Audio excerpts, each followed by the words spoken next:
Developing this morning, thousands of people stranded at the border between Belarus and Poland, caught in the middle of an intensifying geopolitical dispute. Many of the migrants trying to travel deeper into Europe. Matthew Chance is in Belarus watching some of this happen. What a dramatic sight there, Matthew. Why don't you explain what's going on? Yeah, first of all, John, it's a feat in itself getting to Belarus. There's only a handful of television crews that have been permitted access at this extraordinary moment to come to the country. And as far as I'm aware, and I would have been assured by Belarusian officials, we're the only international crew that have been allowed to come to this migrant camp on the border of Belarus and Poland. And I don't know whether I'm filming it on my cell phone, so I don't know whether you can get a sense of the sort of depth of the camp. There are 2,000 people that have come here from various parts of the world, mainly the Middle East, Iraq, Kurdistan in Iraq, other places in the Arab world as well. I've spoken to a lot of people from Kurdistan. At least 200 of them, I'm told, are children, some of them just babes in arms. There's a lot of people here, I think, spin around here, look, chopping wood, getting ready to make fires to get them through the very cold nights here on the border.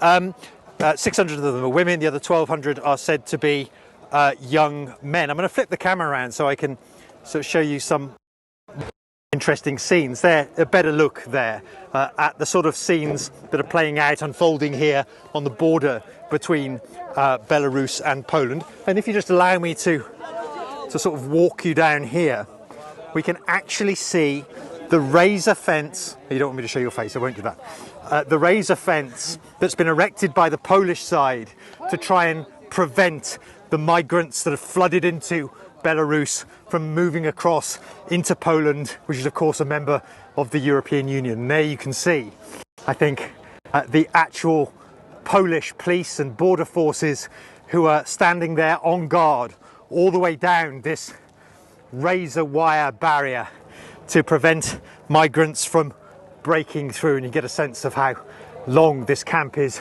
as it stretches down into the distance, into the forest, out of sight. Here's an interesting scene for you. Somebody I came across earlier. I say a lot of the migrants are from Iraq, from Kurdistan.